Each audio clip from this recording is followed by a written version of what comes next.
자, 이제 15강 공부를 시작하겠습니다. 판넨베르크의 신학과 하나님 나라 안에 있는 두 번째 강의, 하나님 나라와 교회를 우리가 강독하고 있습니다. 이 교회에 대한 이야기인데, 이게 하나님 나라 관점으로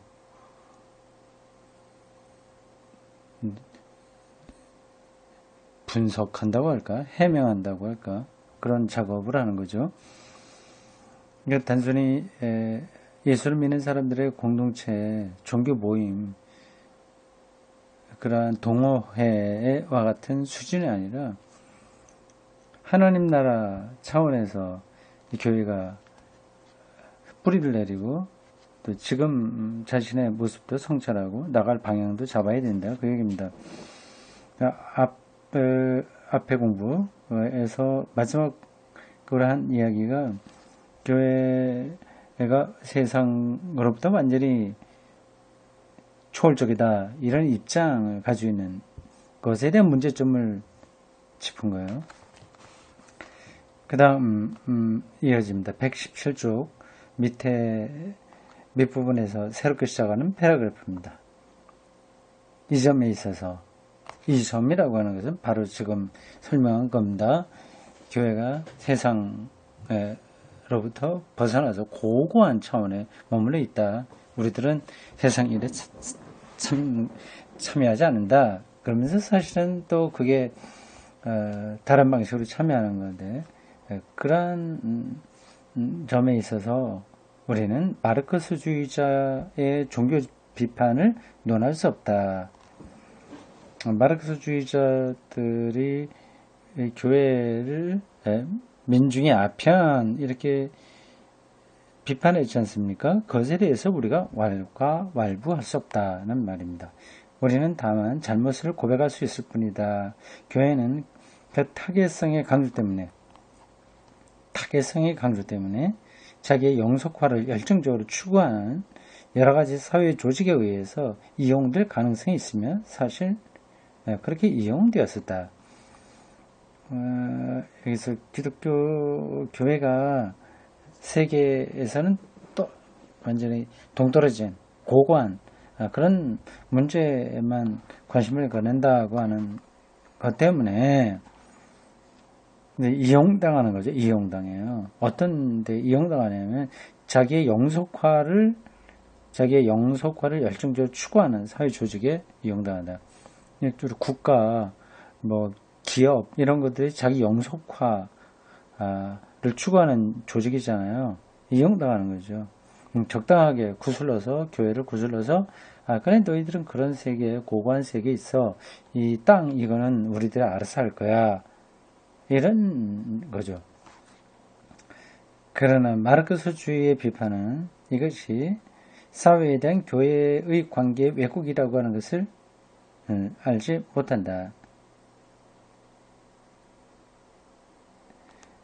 그러니까 마르크스주의 비판은 이제 교회가 잘못된 부분인데 그걸 갖고 트집을 잡는다고 하는 거죠. 원래 기독교의 근본이 그런 건 아닌데요. 근데 요즘 한국에 있는 안티기독교가 하는 일들하고 비슷합니다. 교회 현상적으로 나타나는 것을 많이 비판하잖아요. 그 비판을 받아야죠. 그러나 그게 교회의 본질이 아니고 왜곡된 거라고 하는 사실을 그들이 모르는 겁니다. 이 왜곡은 치명적이고 음험하다. 왜냐하면 사회로부터의 분리해서 오는 이 왜곡은 하나님 나라를 위하여 철저하게 사회를 비판하는 것 같은 거짓된 외양을 갖고 있기 때문이다. 그렇죠. 그러나 교회와 세계와의 근소한 차이를 지나치게 첨예화하는 것은 실제로는 교회를 하여금 그 비판적 역할을 포기하게 하는 결과를 가져온다.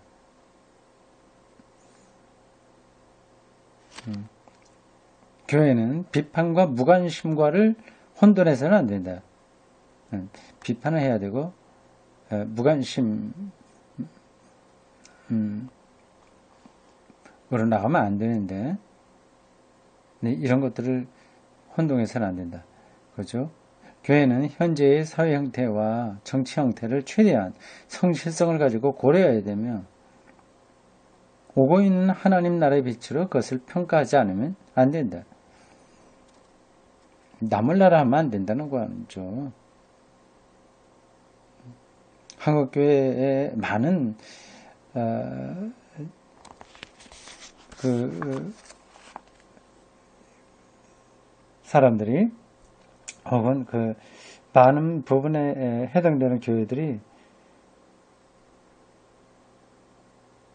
완전히 지금 판란메르가 비판하고 있는 그 모습대로 있습니다. 오고 있는 하나님 나라는 어떠한 타계적인 현상이 아니다. 그것은 현 사회의 운명이다. 이와 같이하여 우리는 세계 안에 있어서의 교회와 세계와의 차이를 분명히 할 수 있다. 교회가 세계 안에 있는 여러 가지 기구 조직이긴 하지만 오고 있는 하나님 나라의 빛으로 이 세계 조직 기구들을 비판한다고 하는 점에서 차이가 있는 거죠. 이 차이는 하나님 나라를 위해서 분명히 되어야 한다. 그러나 또한 사회를 위해서도 분명히 분명해져야 된다. 사실 이 둘은 같은 것으로 보인다. 우리는 하나님 나라에 대한 관심과 사회에 대한 관심 중에서 택일하도록 명령되어 있지는 않다. 차라리 사회에 대한 관심 때문에 우리는 그 목적과 운명, 즉 하나님 나라에 관심하는 것이다. 하나님 나라가 이 세계와 별개로 떠도는 건 아닌 거죠. 하나님 나라를 위해서 행위하는 것은 사회를 위해서 행위하는 것이며 그렇게 함으로써 교회의 유익을 위하여 행위하는 것이다. 무엇보다도 하나님 나라에 대한 관심이 아닌 교회에 대한 관심은 불가피적으로 거꾸로 되며 우리가 이미 본 것처럼 교회를 불필요한 것으로 만들어버린다. 이 세계를 위한 것, 세계를 비판하더라도 세계를 위한 것, 세계에 용기를 준다고 하더라도 그것도 세계를 위한 것이죠. 이렇게 교회는 이거 하나님 나라가 그런 세계와 이렇게 직결되어 있기 때문에 세계를 등한히 하거나 무관심하거나 거기서 자기는 고고한 세계로 초월해 있다는 식으로 자기 정체성을 생각하면 안 됩니다. 그렇게 되면 결국은 칼 마르크스가 비판한 것처럼 교회는 필요 없는 거죠. 이 세계를 위해서는 필요가 없는 거죠. 그냥 죽어서 천당 간다고 하는 그리고 삶이 외롭고 허무하다고 생각하는 사람들 세계에서는 점점 소수가 되고 있는데 그런 사람들을 위한 조직으로 떨어지게 되는 겁니다. 지금까지 교회가 이 사회에 얼마나 깊이 연결되어 있느냐 하는 점을 하나님 나라의 차원에서 설명을 했습니다.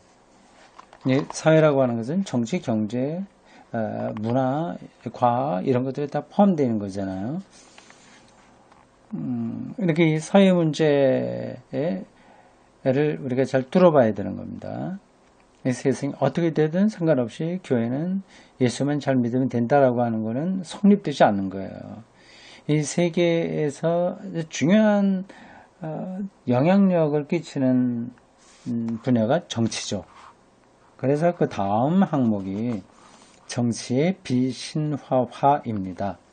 정치의 비신화화. 비신화화라고 하는 것은 아마 탈신화화 해야지도 옳을 거예요. 비신화, 이거는 불트만이 한 그러한 이야기인데 지금 잠깐 전화가 와서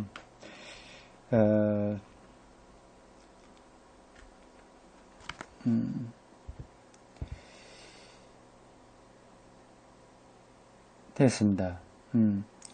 그 비신화라고 하는 것은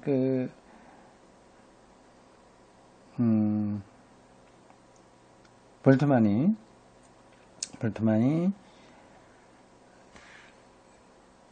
자기의 성서 해석학에서 내세운 아주 중요한 그런 관점이에요. 근데 그게 번역을 처음에 누가 했는지 엔트 미톨로기 지어룽을 번역한 건데 비신화화라고 했어요. 정확하게 얘기하면 엔트라고 하는 그 접두사가 어디서 벗어난다, 탈이라고 하는 것입니다. 비라고 하는 뜻하고는 좀 다른 거예요.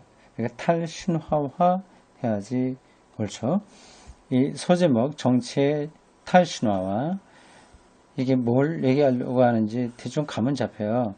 그러니까 정치가 너무 신화화됐다, 뭐 절대화됐다, 이건 뭐 신성불가침처럼 되어 있다, 이건 절대적인 거로 생각한다 하는 건데 그거 아니라고 하는 거죠. 정치가 꼭 있어야만 인류가 존속하는 것도 아닌 거예요. 네. 정치의 탈신화 항목을 읽어보겠습니다. 현대 사회에서 하나의 뚜렷한 제도로서 교회가 존재하는 것은 교회가 사회의 성취는 하나님 나라 안에 있다는 것을 사회에 잠깐만요. 저 전화가 오네.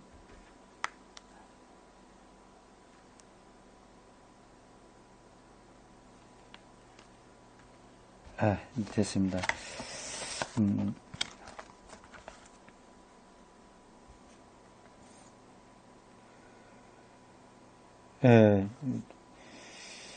자, 다시 보겠습니다. 참, 전화 때문에 지금 흐름이 그렇게 됐네요. 잘 보겠습니다. 정치의 탈신화화입니다. 현대 사회에서 하나의 뚜렷한 제도로서 교회가 존재하는 것은 교회가 사회의 성취는 하나님 나라 안에 있다는 것을 사회에 지시해주는 비판적 기능과 구성적 기능을 수여하는 정도에 따라서 정당화 된다. 비판적 기능과 구성적 기능, 구성이라고 하는 것은 그것을 성립시킨다고 하는 거예요. 교회는 인간과 사회의 궁극적 운명에 관계하고 있으므로 사회 안에서 중심적 위치를 지닌다. 죽음과 삶의 문제를 이야기하니까 궁극적 운명인 거죠. 교회는 자기의 기능을 두 가지 방법으로 수행한다. 한편에 있어서 교회는 독특한 제도로서 정치 기구나 대표자들로 하여금 자기들이 궁극적이고 인간적인 중요성을 가진다고 주장하지 못하게 한다. 이 세계에는 제도 뭐 이런 것들을 상대화하는 거죠. 끊임없이 상대화하는 겁니다. 하나님 나라 앞에서는 당연히 상대화 되어야 돼요. 정치인들은 그런 걸 잘 안 하려고 합니다. 교회는 국가 권력에 대해서 그 지배의 잠정적 성격을 좀 더 현실적으로 승인하도록 강요한다. 교회는 국가 권력에 대해서 지배의 잠정적 성격을 좀 더 현실적으로 승인하도록 강요한다. 잠정적이라고 하는 단어가 여러 번 나오고 있어요. 교회도 잠정적이라고 하는 겁니다. 국가 권력이 그건 잠정적이다. 그거를 인정하도록 교회가 요구해야 되는 겁니다. 교회는 주어진 시대의 정치적 신화들을 비신화화하는 과제, 탈신화하는 과제와 자기의 권력 소유에 도취해 있는 사람들을 각성시키는 과제를 가졌다. 굉장히 적극적으로 이야기를 하죠. 정치 신학자들이 말할 만한 그런 언급들입니다. 정치적 신화들을 탈신화하는 과제라고 하는 말 보십시오. 이게 지금 사드 문제 때문에 골치 아프잖아요. 그런 것들이 정치적 신화예요. 한미동맹, 미국과 동맹을 맺어서 그들의 전략에 우리가 편승해야 뭐 북한의 핵무기로부터 우리가 안전할 수 있다 하는 것들 말이죠. 특히 이제 한미동맹을 절대화하는 이런 것들, 이게 이제 신화예요. 정치적 신화에 사람들 도취되어 있는 거예요. 그거를 아니다. 아니 그걸 당장 부정하자고 하는 것이 아니라 탈신화와 해야 되는 거죠. 제 권력 소유에 도취해 있는 사람들을 각성시키는 과제라고 되어 있어요. 딱 우리나라에 맞는 이야기네요. 권력 도취해 있는 사람들을 각성시키는 거예요.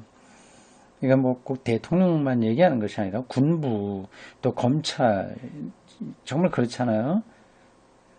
아주 무소불위의 권력을 자신들이 행사하고 있는데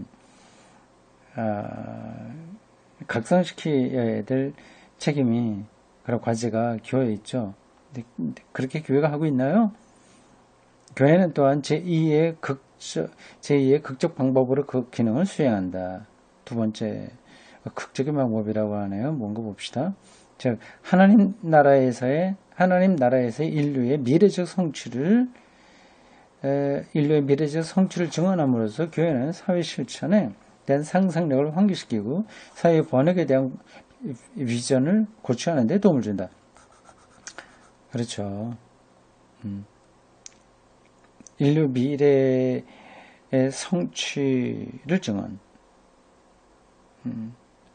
이제 그걸 통해서 사회에서 어떤 일이 있어야 되는 거냐 하는 데에 대한 상상력을 이렇게 깨닫게 하는 거죠.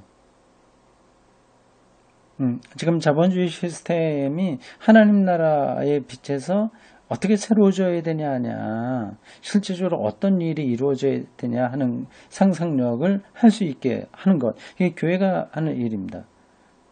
예수님께서 이미 많은 말씀들 하셨잖아요. 비유로도 말씀하시고요. 포도원 농장 주인의 비유 같은 데 나오는 거 있죠. 1시간 일한 사람이나 10시간 일한 사람이나 하루 일당을 똑같이 받는다고 하는 겁니다. 이게 임박한 하나님 나라에서 우리가 취할 수 있는 사회 실천인 거죠. 당장 그렇게 하기는 힘들겠지만 그쪽으로 상상력을 발휘할 수 있게 하는 겁니다. 그러면 만약에 1시간만 일해도 하루 일당을 다 받을 수 있는 사회가 된다면 뭐 세상 엉클어질까요? 모든 것 질서가 허물어질까요? 아니면 더 새로운 차원으로 승화될까요? 이건 뭐 간단한 문제는 아니죠. 뭐 그래서 교회가 경제 제도 이런 것들, 정치 제도를 나서서 어떻게 바꿀 수 있다고 하는 것이 아니라 하나님 나라의 빛을 그들에게 조명함으로써 사회를 어떻게 새롭게 하느냐에 대한 상상력을 그들이 할 수 있게 하는 겁니다. 인류에게 미래가 있는지를 많은 지식인들이 의심하고 있는 이 시대에 그래서 교회는 더욱 끈질기게 그리고 더 설득력 있게 하나님 나라를 선포하지 않으면 안 된다. 중요한 말을 했습니다. 뭐 한국교회 목사들이 뭐 이런 걸 읽는다고 하더라도 뭐 별로 목회에 도움이 된다고 생각하지 않을 겁니다. 생각하지 않을 거예요. 어떻게 해서라도 신자들을 교회 안에 불러 모으고 교회 헌금 많이 하고 교회 자주 나오게 하는 것에만 머물러 있는 거죠.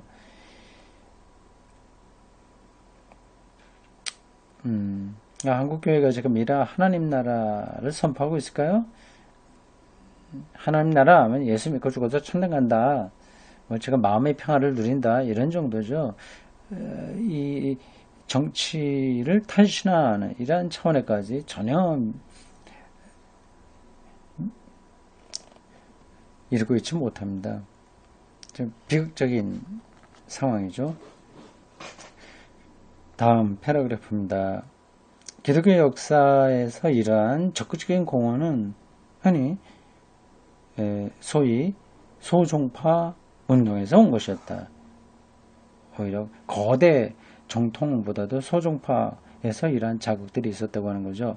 많은 경우에서 이들 소종파 운동이 교회의 참된 기능을 수행해 왔음을 인정해야 된다. 뭐 제세례파라든지 뭐 퀘이커 운동도 거기에 포함될까요? 뭐 등등 사회를 새롭게 하는데 소종파 운동이 크게 기여해 있습니다. 그래서 동시에 우리는 교회가 언제나 혁명적이어야 한다는 주장에 말려 들어가지 말아야 한다. 그러니까 소종파 운동은 굉장히 혁명적인 거예요, 늘. 그러니까 그런 식으로만 또 무조건 갈 수는 없는 거예요. 뮌처와 루터의 어떤 그 갈등 이런 데서도 알 수 있습니다. 농민혁명에 교회가 앞장서야 되냐 아니냐.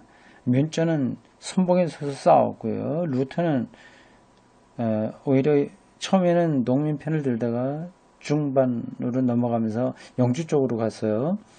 그건 이제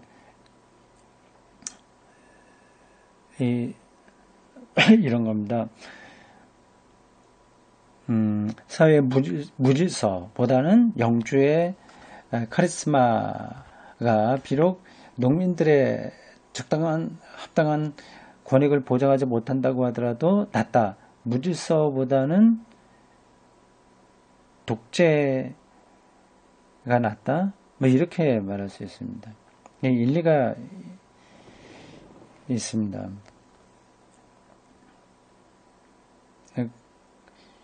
하나님 나라의 미래는 이 세계 구원을 통해서 적극적이고 궁극적인 방법으로 이 세계와 관계되어 있다. 이것은 교회가 하나님 나라를 위하여 사회적, 문화적 유산을 경시하려는 유혹에 대항해서 싸워야 한다는 것을 의미한다. 소종파는 이 문화, 사회적 유산을 경시했어요. 그래서 제세르파 아까 말씀드린 이 사람들은 성당에서 모든 그림들을 다 떼내서 불살라 버렸습니다. 이 유산의 멸시와 낭비는 보통 혁명운동과 결부되어 있다. 그러나 우리는 역사에 대해서 무분별해서는 안 된다. 지금 파넨베르크가 정치의 탈신화를 얘기하면서 하나님 나라의 빛에서 이 정치가 사회 실천에 대한 상상력을 갖도록 자극을 줘야 된다고 얘기를 하지 않습니까? 근데 그게 뭐 좌우 분별하지 않고 무조건 세상을 다 두드려 엎어서 혁명을 일으켜야 된다. 그런 건 아닌 거죠. 그러니까 역사를 무분별하게 처리하면 곤란하게 됩니다.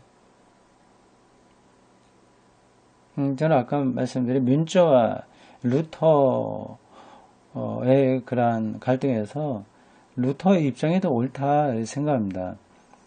뮌처가 화끈해서 멋있긴 한데 결국은 그렇게 해서 역사 발전이 이루어지지 않은 거고요. 그때 농민이 무지하게 많이 죽었습니다. 그래서 그런 거 만약 죽는다고 하더라도 그런 방식으로 역사 발전이 이루어지면 뭐 그게 순교자 아니냐 말할 수 있는데 그렇게 간단한 문제가 아니죠. 그거는 이제 종합적인 역사에 대한 안목이 필요하고요. 무조건적인 희생을 불러오는 거는 그렇게 바람직하지 않습니다. 지금 이슬람 국가라고 하는 친구들 IS가 테러를 일으키잖아요. 이 테러가 극단적인 혁명이거든요. 그런 방식으로라도 자기들의 의사를 표현하려고 하는 건데 이게 자기들은 순교자가 된다는 생각을 하겠죠. 그렇게 해서 역사가 발전하겠습니까? 인간이 인간다워지는 세상이 그러한 방식으로 가능하겠습니까?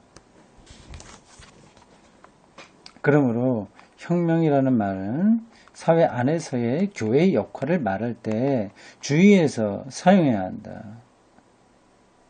물론 우리는 교회가 변혁에 대하여 열심히여야 한다고 말하고 싶다. 혁명, 변혁 이렇게 조금 다른 용어로 설명되고 있습니다.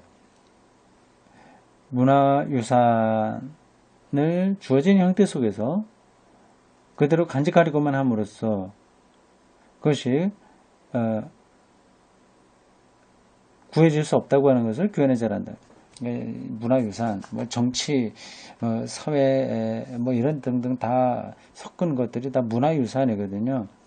그거를 그대로 간직하는 것으로는 그게 좋아질 수 없다. 발전될 수 없다. 그건 뻔한 이야기죠. 문화유산은 그 인간적 의의를 더 발전시킴으로써만 구출될 수 있다. 발전시킴으로써만. 교회는 또 변혁이란 것이 어쩔 수 없는 발달의 기계적 과정이 아닌 것도 인식하고 있다. 그 문장 다시 한번 보십시오. 교회는 그 변혁이라고 하는 것이 어쩔 수 없는 발달의 기계적 과정. 어떤 원인이 있어야 딱 결과가 있고 하는 그런 기계적 과정이 아닌 것도 우리가 알고 있다고 하는 겁니다. 우리가 일제시대에 해방받은 것도 딱 기계적인 결과로 된 건 아닌 거예요. 우연한 사건들이 다 개입해서 종합적으로 이루어지고 있습니다. 근데 지금 우리나라 뭐 민주화 많이 됐다고 하는데 하여튼 거기에 뭐 역할을 한 사람도 있었고요. 이런저런 많은 것들 거기 연결되어 있습니다. 근데 그게 기계적으로 탁탁 이렇게 된 거는 아닌 거예요. 경제 발전도 그렇고 그렇습니다. 과연 법칙의 변혁은 진보를 의미할 수 없고 손실을 의미할 수도 있다. 바꾸는 거, 막 바꿔서 뭐 해보자고 하는 거, 그게 정말 바람직한 진보 일 수도 있지만 뭐 오히려 잃어버리는 게 많을 수도 있다 하는 겁니다. 그러니까 무조건 변혁하는 것이 능사는 아닌 거죠. 여하튼 변혁 없이는 개인적인 생명도 사회적인 생명도 있을 수 없다는 것은 피할 수 없는 사실이다. 그대로 문화유산을 유지하는 것만으로는 되지 않는다는 거죠. 스타투스코라고 하는 현실 유지, 이것으로서는 사회도 개인도 새로워질 수 없다 하는 건 분명한 거죠. 이것은 하나하나에 주어진 상황의 생동적 추진력을 인간 생명의 새로운 표현으로 통제하지 못한다면 참된 생명은 있을 수 없다고 하는 것을 의미한다.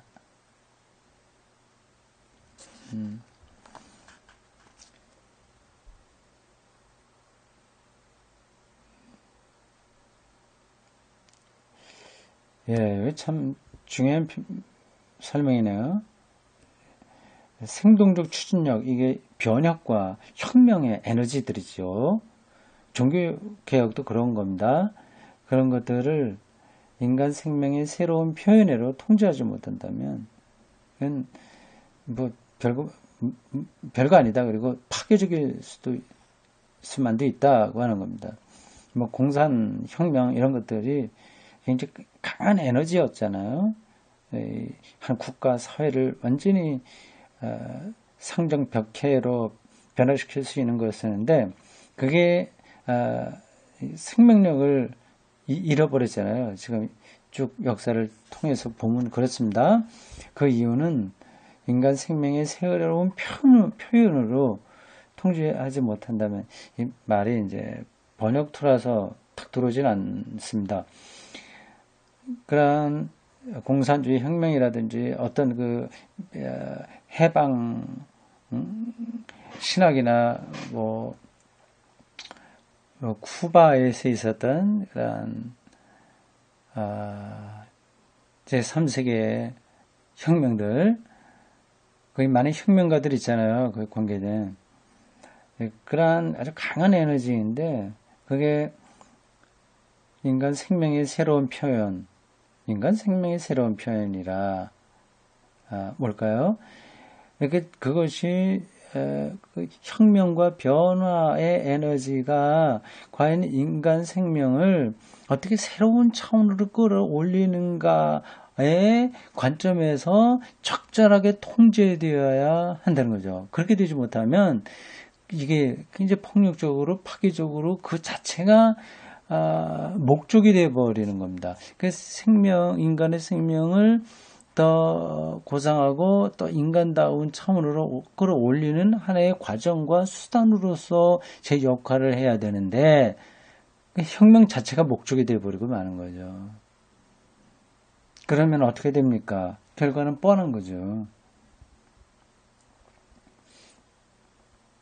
뭐, 지금 박근혜 대통령 박정희 딸이라서 계속 지금 굉장히 이런저런 이야기들을 많이 할 수 있지 않습니까? 참, 뭐라고 해야 될까요? 하여튼, 박근혜 대통령에 대해서는 제가 말하지 않겠고요. 아버지 정희, 그 전 대통령인, 1961년도죠? 1년도 5.16 쿠데타를 시작했어요. 혁명입니다. 어떤 기운들이 거기에 모인 거죠. 근데 그렇게 했으면 그게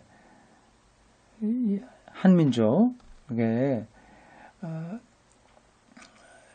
삶을 새롭게 만드는데 그러한 관점에서 이런 혁명, 박정희를 중심으로 했었던 그 혁명가들과 그 운동들이 제어됐어야 되죠. 그 안에서 반성했어야 되는데 뭐 그렇지 못하죠. 뭐 새마을 운동에다 뭐다 하긴 했습니다만은 그거는 그렇게 거기서 중요한 것은 아니고요. 정말 국가를 보통 말해서 국가를 위해서 국민을 위해서 한다고 하는 게 입에만 있었지 실질적으로 그러한 것들은 없었던 거죠. 그러니까 장기 집권하려고 잠깐만 간 거 아니겠습니까? 그리고 그분의 말년에 모든 사람들이 혼란해진 거 아니겠습니까? 사회 안에 있는 독특한 제도로서의 교회는 미래를 가졌는가? 정치가 과부하되면 교회는 미래가 없겠죠. 그 대답은 교회가 인간과 사회의 궁극적 미래에 속해 있느냐 아니냐에 달려있다. 궁극적 미래인 거예요.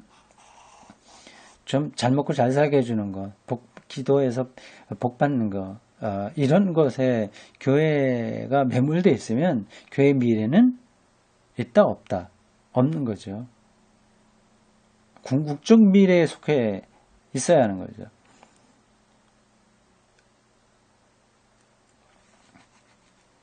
그런 차원에서 뭐 우주의 문제, 과학 이런 것들도 사실은 다 교회가 관심을 가져야 될 대상들입니다. 그게 다 인류의 미래와 연관되는 거 아니겠어요? 45억 년 후에 이 태양이 없어지게 되는데 그 훨씬 전에 지구에는 생명이 살지 못하게 되겠죠.